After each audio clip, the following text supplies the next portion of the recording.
Halo pemirsa Unas TV, senang sekali saya Sendiri Putri Intan dapat kembali menjumpai Anda dalam Unhas Daily. Dalam beberapa menit ke depan kami akan menyajikan berita-berita terpercaya hanya untuk Anda. Pemirsa, perubahan iklim bukan hanya menimbulkan gejolak cuaca dan ancaman lingkungan, tetapi juga mempengaruhi aspek yang lebih halus dari kehidupan kita, termasuk perhitungan waktu di bumi. Dalam sebuah penelitian terkini, para ilmuwan menghubungkan perubahan iklim dengan kemungkinan perlambatan rotasi bumi yang membuka pembahasan tentang leap second dan bahkan potensi adanya detik kabisat negatif. Fenomena ini memperlihatkan kompleksitas dalam interaksi antara lingkungan dan waktu di planet kita. Ketika kita membahas perubahan iklim, seringkali fokus kita tertuju pada dampak yang jelas, seperti pencairan es dan naiknya permukaan air laut. Namun, satu aspek yang mungkin kurang diperhatikan adalah bagaimana perubahan iklim dapat mempengaruhi perhitungan waktu di bumi. Apakah kita berpotensi menghadapi pengenalan detik kabisat negatif sebagai respon terhadap perubahan ini? Perubahan iklim telah menyebabkan suhu global naik, pola cuaca yang tidak stabil, dan banyak efek lainnya yang sangat dipelajari oleh ilmuwan di seluruh dunia. Namun, ada satu aspek yang mungkin belum mendapatkan perhatian yang cukup. Bagaimana perubahan iklim dapat mempengaruhi perhitungan waktu di bumi? Para ilmuwan fisika teoritis telah mulai mempertimbangkan bagaimana perubahan iklim dapat mempengaruhi rotasi bumi, yang pada gilirannya dapat memperlambat panjang hari kita. Ini membawa konsep leap second ke dalam perdebatan, tetapi juga memicu pertanyaan tentang kemungkinan pengenalan detik kabisat negatif yang mungkin terjadi.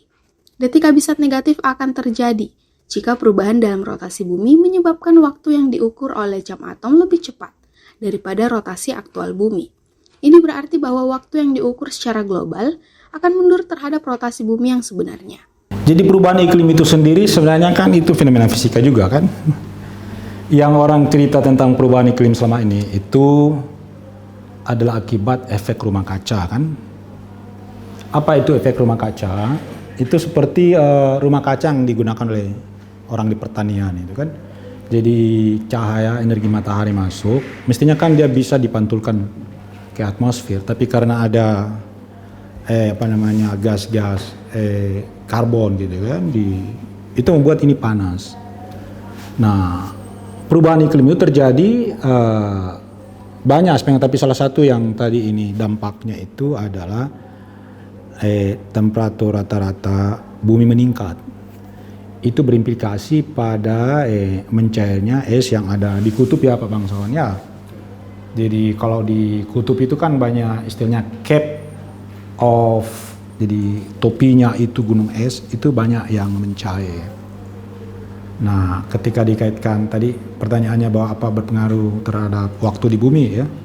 Sebenarnya itu ada sejak dulu istilah leap second ya, leap second. Artinya lompat detiknya ya. Leap itu kan yang lompat. Sudah lama itu dilakukan, yaitu akibat rotasi bumi itu kan tidak benar-benar stabil dalam arti bahwa bulat dan strukturnya, dan juga tempatnya ketika mengitari matahari itu kan tidak dia bentuk elips, bukan berupa lingkaran. Ya, sehingga diperkenalkan koreksi terhadap universal time itu ada namanya leap second ya. Jadi ketika itu sebenarnya isunya itu adalah gerakan bumi itu sedikit rotasinya agak lebih cepat daripada biasanya kan. Nah, sekarang akibat dari perubahan iklim tadi, temperatur rata-rata bumi meningkat yang tadi berakibat pada mencairnya gunung es ya di kutub. Itu yang terjadi adalah restrukturisasi massa. Jadi massa mengalir itu air tadi kan, kalau dia berupa padat mengalir, ini mengalir ini secara ya ke khatulistiwa. Jadi bentuk bumi ini sebenarnya akan sangat baik kalau kita analogikan dengan penari balet ya, balerin ya. Penari balet itu kalau dia bergerak cepat ya kan, bagaimana caranya dia menurunkan dia punya rotasi, kecepatan rotasi? Itu dengan meregangkan tangannya kan. Itu sebenarnya sama dengan menaikkan dia punya momen inersia Pak Bangsawan ya. Karena momen inersia itu kan kalau gerak rotasi itu sebenarnya hukum Newton, F sama dengan ma. Tapi kalau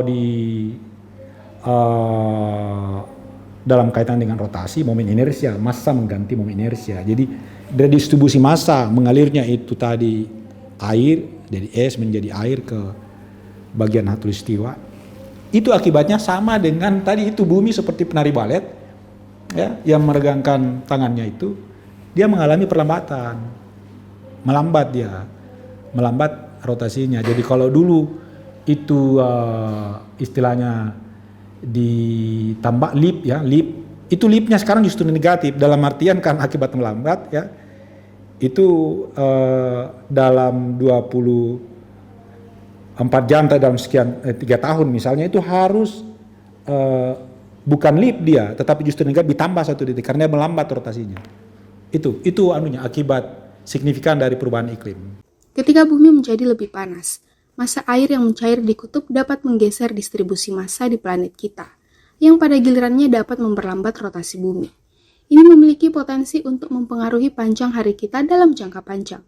Dalam teori fisika, leap second biasanya digunakan untuk penyesuaian waktu yang dilakukan secara periodik untuk menjaga sinkronisasi antara waktu yang diukur oleh jam atom atau yang berbasis pada osilasi atom dengan rotasi bumi yang lambat. Namun, dengan potensi perubahan rotasi yang disebabkan oleh perubahan iklim, pertanyaannya menjadi apakah kita akan melihat detik habisat negatif di masa depan? Kurang lebih ekivalen dengan mengatakan bahwa diperlambat ini kerusakan ya. Sama dengan di dunia kedokteran orang ingin mengobati fenomena tua ya, aging ya. Itu sesuatu yang sebuah keniscayaan tapi diperlambat ya, dibuat lebih lambat sedemikian sehingga usia harapan hidup atau kita tidak cepat menjadi tua itu sedikit lebih lambat, artinya bisa kelihatan masih lebih muda, lebih produktif pada usia-usia sekitar misalnya 60 tahun, 70 tahun ya. Perubahan iklim dapat mempengaruhi rotasi bumi dalam skala yang signifikan, yang pada akhirnya dapat mempengaruhi ketepatan waktu global. Jika perubahan ini terus berlanjut, kita mungkin perlu mempertimbangkan pendekatan yang lebih adaptif dalam menjaga ketepatan waktu, termasuk penggunaan leap second yang lebih sering. Implikasi dari detik habisat negatif tidak hanya terbatas pada teori fisika, tetapi juga dapat memiliki dampak nyata pada teknologi, sistem navigasi, dan kehidupan sehari-hari. Memahami hubungan antara perubahan iklim dan waktu bukanlah hanya masalah akademis, tetapi juga penting untuk kesiapan kita menghadapi tantangan masa depan. Feni Septiani Ismail, Unhas TV. Pemirsa, meskipun merupakan negara yang kaya akan sumber daya laut seperti ikan, rupanya tidak semua masyarakat Indonesia suka mengonsumsi ikan. Padahal ikan menjadi salah satu sumber protein yang baik bagi kesehatan tubuh. Lalu seperti apa dampaknya jika tidak suka mengonsumsi ikan dan apa perbandingannya dengan sumber protein lainnya? Simak berita selengkapnya untuk Anda.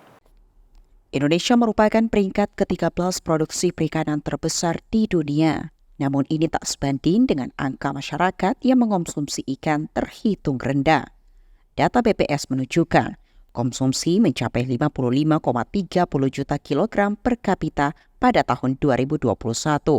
Angka itu tumbuh 1,48% dibanding tahun sebelumnya yang sebesar 54,56 kilogram per kapita. Padahal, ikan merupakan salah satu sumber protein hewani yang memiliki nilai biologis mencapai 90%. Ini berarti tubuh dapat menyerap sekitar 90% dari protein yang terkandung di dalamnya, sementara sisanya dikeluarkan oleh tubuh. Dosen ilmu gizi Universitas Hasanuddin, Safrullah mengatakan bahwa dalam gizi terdapat 3 manfaat utama makanan yang diharapkan, yakni zat tenaga, zat membangun, dan pengatur gizi. Dalam hal ini, posisi ikan adalah sebagai zat pembangun sebab protein yang tinggi pada ikan dibutuhkan tubuh dalam proses pertumbuhan. Selain itu, pada ikan juga mengandung asam lemak tak jenuh seperti omega 3, yang salah satunya dapat membantu meningkatkan kecerdasan otak dan mengandung mineral seperti zat besi yang dapat membantu mencegah anemia serta zin yang mendukung fungsi sistem kekebalan tubuh. Tidak mengonsumsi ikan dapat meningkatkan resiko stunting, penyakit jantung seperti stroke, anemia, dan pertumbuhan tulang yang tidak optimal. Ini karena melewatkan nutrisi penting yang terdapat dalam ikan yang dapat membantu mengatasi resiko-resiko tersebut. Tentu dengan mengonsumsi ikan, salah satunya yang dapat dicegah adalah permasalahan-permasalahan terkait dengan kekurangan gizi di sini. Salah satunya adalah stunting di sini. Belum lagi kalau tadi kita melihat misalnya pada ikan terdapat asam-asam lemak yang tidak jenuh di sini, yang tentunya baik untuk kesehatan, itu sangat baik manfaatnya untuk kecerdasan di sini. Jadi kalau misalkan tidak dikonsumsi dalam jumlah yang cukup, maka ini kemudian bisa menyebabkan perkembangan intelijensinya itu tidak optimum. Ya, makanya kemudian kan banyak dibuat suplemen-suplemen dari minyak ikan misalkan, itu untuk memperoleh manfaat di dalam kaitannya untuk perkembangan kognitif yang baik di sini. Ya, kemudian asam-asam lemak tadi juga akan bermanfaat di dalam pencegahan berbagai penyakit degeneratif yang terkait dengan sistem kardiovaskuler di sini, yang terkait dengan sistem pembuluh darah dan jantung di sini. Ya, sehingga kemudian jika tidak dikonsumsi, maka kemudian dampak jangka panjangnya tentu bisa menyebabkan berbagai penyakit-penyakit yang terkait dengan jantung dan pembuluh darah, misalkan stroke dan lain-lain di sini. Belum lagi kemudian perannya tadi karena ada beberapa kandungan zat gizi mikro dari vitamin dan mineral, misalnya selenium, zat besi, zinc, yang mana ini kemudian bisa membantu kita untuk terhindar dari berbagai penyakit infeksi di sini. Ya. Kemudian zat besi bisa membantu di dalam mencegah terjadinya anemia. Ya. Yang kemudian jika kita tidak mengonsumsi itu, maka kondisi-kondisi misalnya anemia, kemudian pertumbuhan tulang yang tidak optimal karena juga ada kandungan magnesiumnya dan lain-lain ini bisa terjadi. Meskipun protein hewani tak hanya berasal dari ikan dan bisa dari daging ataupun telur, akan tetapi keunggulan ikan adalah memiliki susunan asam amino yang lengkap, otot ikan yang relatif lunak, dan serat protein yang lebih pendek, sehingga memudahkan diserap optimal di dalam tubuh. Keunggulan lainnya adalah ikan dapat dikonsumsi dalam setiap hari, sementara sumber protein hewani lainnya seperti telur justru tidak disarankan dikonsumsi setiap harinya, sebab memiliki kandungan kolesterol. Juga ada beberapa jenis protein hewani ya, selain daripada ikan yang bisa dikonsumsi, misalkan dari daging, telur, kemudian juga dari unggas di sini. Tetapi sekali lagi kalau dilihat dari mutu biologisnya, ikan ini masih memiliki keunggulan karena tadi susunan asam aminonya yang dipertimbangkan lebih lengkap. Kalau ikan ini tidak apa-apa kita konsumsi setiap hari, tetapi kalau misalkan dibandingkan dengan telur misalnya, ya telur yang memiliki kandungan kolesterol ya, yang cukup dominan di sini, maka kemudian itu juga bisa menggantikan ikan, tetapi kita perlu membatasi, misalkan konsumsi telur itu hanya 1 butir 1 hari, atau di sini 3 butir saja di dalam 1 minggu ya, yang kita konsumsi supaya lebih aman ya. Beberapa jenis ikan laut dalam yang memiliki kandungan seperti asam lemak omega 3 yang relatif tinggi adalah ikan tuna, cakalang, salmon, kakap, dan beberapa jenis lainnya. Namun, Safrullah menekankan untuk memperhatikan jenis ikan yang dipilih, pasalnya ada beberapa ikan laut dalam biasanya telah terkontaminasi, misalnya dengan merkuri.